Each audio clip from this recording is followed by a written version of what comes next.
కూర్చోన్నా కూర్చోన్నా పర్లేదు కూర్చోన్నా కూర్చోన్నా ఏం తప్పుడు ఎన్ని గంటలకి ఓపెన్ చేయాలి షాప్ మామూలుగా? ఉదయం 10 గంటలకు. ఎన్ని గంటలకు తెరిచాం మనం?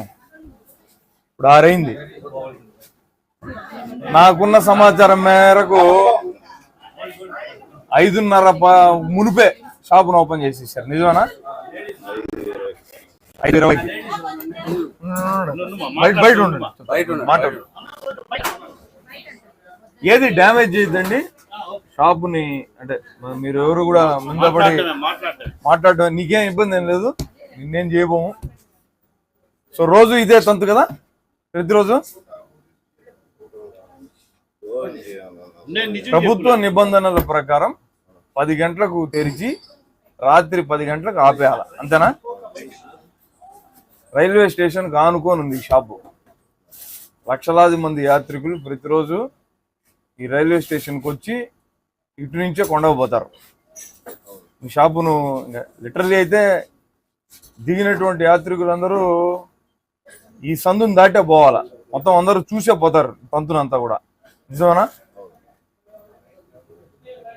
ఎవరు ఎక్సైజ్ వాళ్ళు కానీ అబ్జెక్ట్ చేసింది కానీ ఇలాంటివి ఏం జరగలే, రారు, అంతే కదా? మామూలు ఇస్తున్నారు వాళ్ళు, ఎందుకు వస్తారు?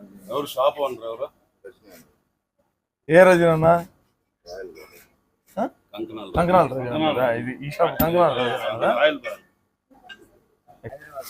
ఎప్పుడు దిగినారు? ఎన్ని గంటలకు దిగినారు? దర్శనానికి వచ్చావా? గుండు కంటే మునుపు వీడు వచ్చి మంది వేస్తున్నావు.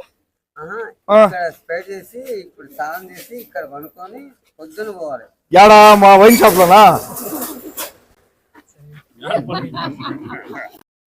షాపు తిరుపతి రైల్వే స్టేషన్ కి ఆనుకొని ఉన్నటువంటి మద్యం షాపు. మీరు అక్కడ చూస్తున్నటువంటిది మనకు రైల్వే, దీన్ని ఫుట్ ఓవర్ బ్రిడ్జ్, అది రైల్వే స్టేషన్ లో ఉన్నటువంటిది. అంటే రైల్వే స్టేషన్ నుంచి వచ్చినటువంటి యాత్రికులు చూసేటటువంటి మొట్టమొదటి దృశ్యం ఇక్కడ తాగుబోతులు కూర్చొని మద్యం తాగుతూ ఉండడం. ఈయన ఒక ఆయన పూర్తిగా తాగేసాడు. ఆయన హైదరాబాద్ నుంచి వచ్చారంట.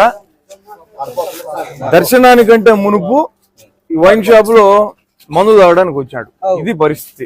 సమయం కూడా 6:11 నేను మీతో మాట్లాడుతున్నప్పుడు 6:11. ఇప్పుడైతే వైన్ షాప్ ఓపెన్ చేసింది 5:20 లోపల ఉన్నటువంటి దాన్ని ఆపరేట్ చేస్తున్నటువంటి వ్యక్తి చెప్తున్నాడు.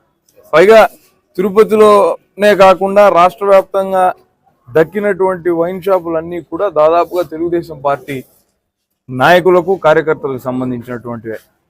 ఏం సందేశాన్ని మీరు ఇవ్వాలనుకుంటున్నారు? ఈ మద్యానికి విచ్చలవిడిగా ప్రజల్ని బానిసలను చేసి వాళ్ళ కుటుంబాలన్నింటినీ కూడా నాశనం చేసేటటువంటి ప్రయత్నంలో ఇది భాగం కదా? ఈ విచ్చలవిడిగా దొరికేటటువంటి మద్యాన్ని నియంత్రించాల్సినటువంటి అవసరం ఉందని ప్రభుత్వాన్ని డిమాండ్ చేస్తుంది. ఈ పేర్లకే, ఈ పర్మిట్ రూములకు అసలు అవకాశం లేకపోయినప్పటికీ, పేపర్లకే పరిమితమైనప్పటికీ నిజాలు మాత్రము మన కంటికే కనపడుతున్నాయి. ఈ షాపు సైజ్ ఎంత, ముందరున్నటువంటి ఈ బార్ సెటప్ ఎంత ఉందో మీకు అర్థం కావడం లేదా?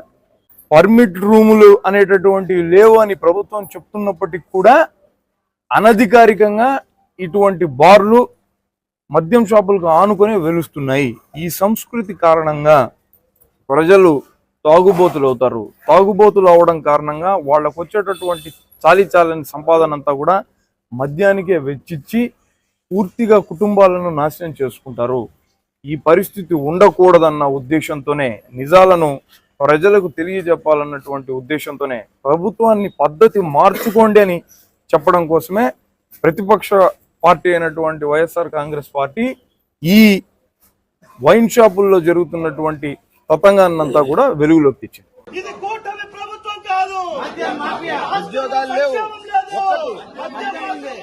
ఉద్యోగాలు లేవు.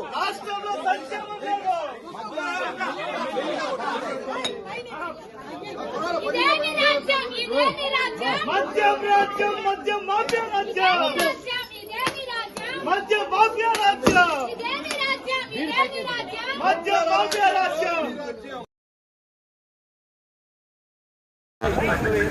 అయ్యయ్యయ్యయ్యా